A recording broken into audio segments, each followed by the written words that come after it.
Look at your reflection. What do you see? If you're a character in a movie, hopefully it's not the camera. Reflective surfaces are everywhere, and on a film set, that means danger. How can you use reflections on set so that you see what you want to see and don't see what you don't?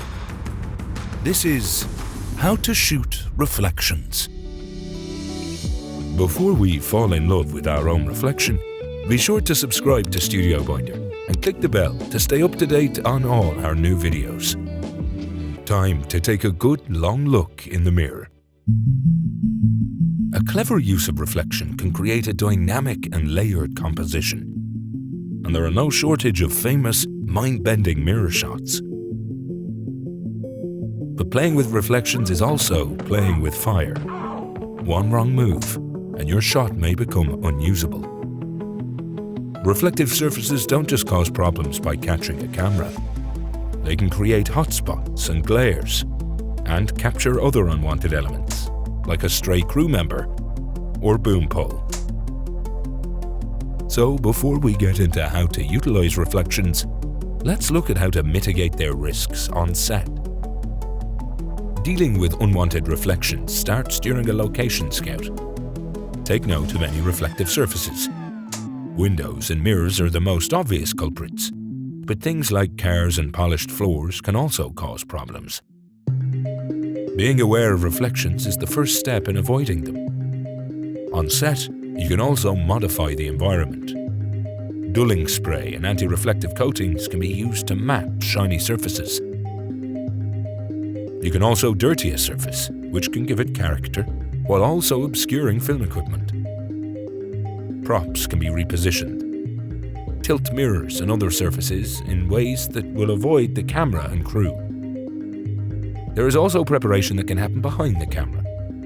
Duvetine can often be used to hide the crew and equipment. And crew members should wear dark clothes to avoid drawing the viewer's eye. Of course, the simplest way to avoid getting caught in a reflection is shooting at a strategic angle. In other words, shift your axis to stay out of frame. If a light glare is your problem, take into account the angle of incidence, a rule in physics which states that the angle a light hits a surface is the same angle it leaves the surface. Often, however, this means simply shifting lights around until the glare is gone. Using a longer lens can also help move the camera farther from a scene, therefore reducing chances of reflection. Another option is to use a polarizer, a filter which reduces reflections by eliminating polarized light. A polarizer can be adjusted by turning it until it is cancelling out the unwanted glare or reflection. Polarizers, however, don't eliminate reflections in mirrors, and don't totally eliminate reflections on curved surfaces. They can also make an overall image appear darker, which may require additional light. There are also more creative ways to make a camera disappear. Let's look at some practical effects. One of the most popular ways to shoot directly into a mirror is to fake it, filming on the other side of a frame that doesn't in fact have a mirror. To sell this effect even further, a filmmaker can use a body double for the subject, like in this sequence from La Haine.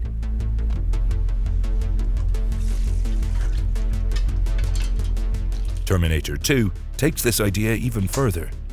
The body double is played by Linda Hamilton's twin sister, and Arnold is doubled by a detailed dummy.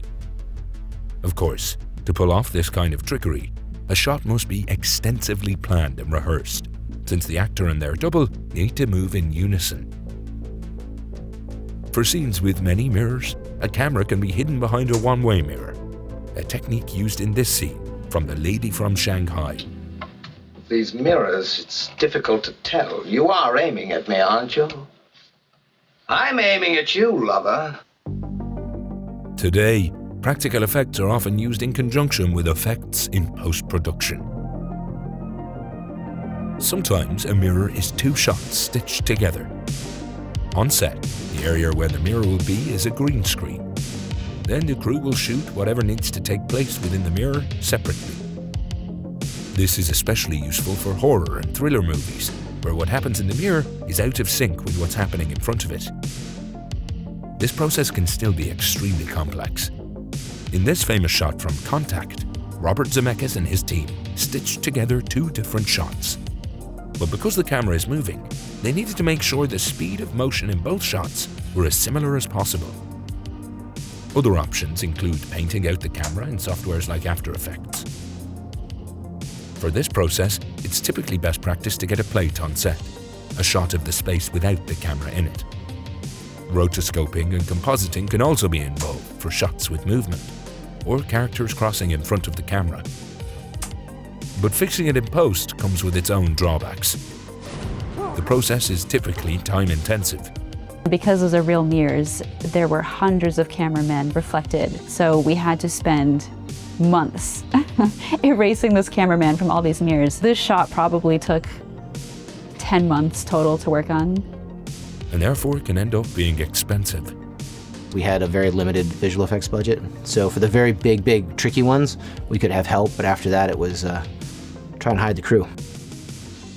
This option is always better when it's planned for with a VFX supervisor, rather than a band-aid for a mistake. Reflections are everywhere in the real world, and so more likely than not, they'll be in your movie. So keep your eyes peeled when you're shooting, and if you see yourself, hide. Plan your own elaborate mirror shot with StudioBinder's pre-production software, where you can storyboard, shot list, and more. Until next time, don't be afraid to pause and reflect.